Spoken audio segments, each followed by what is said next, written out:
먼저 율법의 명칭과 성격을 보죠. 율법은 다양한 이름과 특징을 지니고 있습니다. 시편 1편 2절, 112편 1절, 119편 35절 등에 의하면은 여호와의 율법이라고 되어 있고요. 시편 119편 44절에 의하면은 주의 율법이라고 되어 있고요. 다니엘서 6장 5절에 의하면 하나님의 율법이라고 되어 있고요. 여호수아 8장 31절에 보면은 모세의 율법, 또 야고보서 1장 25절에 자유케 하는 온전한 율법, 신명기 33장 2절에 불같은 율법, 야고보 2장 12절에 자유의 율법 등으로 묘사가 되었어요. 이 율법은 시편 119편 142절에 의해 진리가 되고요.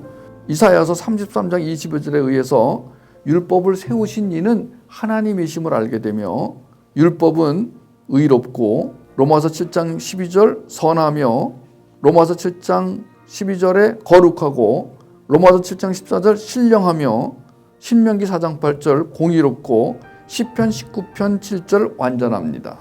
율법의 목적은 인간의 죄를 드러내는 것이라고 로마서 5장 13절에 기록이 되어 있습니다. 또 로마서 3장 19절 등에 보면은 죄를 깨닫게 하며, 로마서 5장 10절 죄를 더하게 하고, 로마서 7장 12절 하나님의 의를 나타내며, 갈라디아 3장 24절 결국에는 그리스도에게로 우리를 인도하는 역할을 합니다.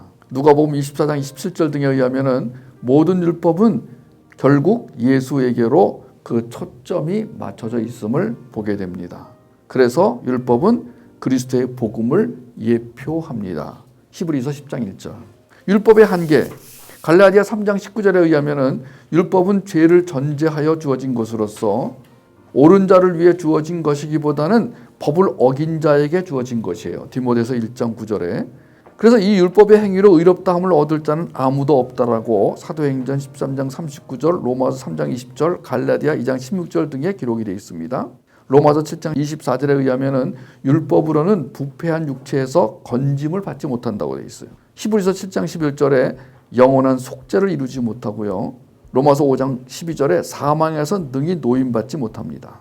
로마서 5장 10절 율법으로는 하나님과 화목하지 못할 뿐 아니라, 로마서 8장 15절 하나님을 아버지라 부르지도 못하고요.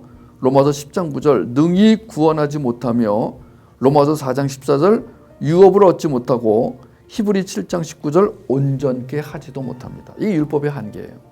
우리가 율법은 크게 세 가지로 구분합니다. 율법은 첫째, 하나님과의 관계에서 주어진 제사법 혹은 의식법. 두 번째는 인간과 인간 사이에서 발생하는 각종 분쟁이나 문제들을 다룬 민법, 즉 국가법이 있어요. 여기엔 소송법이 포함됩니다. 세 번째는 십계명 같은 도덕법이 있습니다. 건강법도 있는데 보통 이제 의식법, 국가법, 시민법이라고 하고요. 그 다음에 도덕법. 이 중 그 제사법은 있잖아요. 의식법은 그리스도 십자가 희생으로 인해 완전히 폐지가 되고 혹은 완성이 되었어요. 히브리서 10장 1절에 14절 보면은 이제 이 지금 제사법은 완전히 폐지가 됐습니다. 또 민법 또는 도덕법은 정신적 혹은 교훈적 측면에서 구원받은 자에게 효력이 미쳐지고 있어요. 예를 들어서 도둑질하지 말라, 이웃의 것을 훔치지 말아라 그러면 우리가 그 율법이 나를 정죄하지 않더라도 그 율법을 듣는 순간 내 마음에서 그 율법을 지키려고 하는 마음이 일어납니다.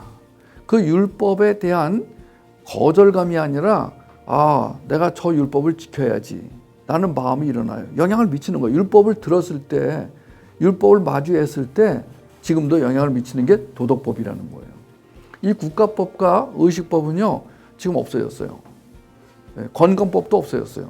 그때 이걸 먹지 말고 저걸 먹고 이런 거 지금 우리 안 지켜요. 그런데 도덕법은 지금도 유효합니다.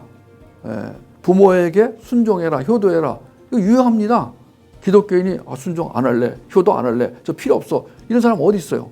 그러니까 그걸 꼭 지켜야만 되는 것이 아니더라도 그 법이 오늘 나의 정신과 내면에 영향을 미칩니다. 영향을 미칠 때 그런 부담을 갖게 되잖아요. 거기서부터가 이제 우리가 나눠지는 거예요. 우리의 자세는 그 도덕법이, 즉 십계명을 중심으로 한 도덕법이 우리의 내면에 영향을 미칠 때 내가 바로 반응하여 내가 저 법을 지켜야 살겠지라고 하는 거는 틀렸다는 거예요. 왜냐하면 우리는 이미 그리스도 안에서 산 자가 되었어요. 그리스도가 죽을 때 같이 죽었고 그리스도가 부활할 때 같이 부활했어요. 거듭난 자는 율법을 무시할 게 아니라 그리스도와의 연합함으로 율법을 이루는 자가 됨을 인식하고 살아야 된다는 것입니다. 그러니까 율법이 우리에게 있어서 완전히 지금 소용이 없다, 무시해도 된다, 이런 자세는 옳지 않습니다.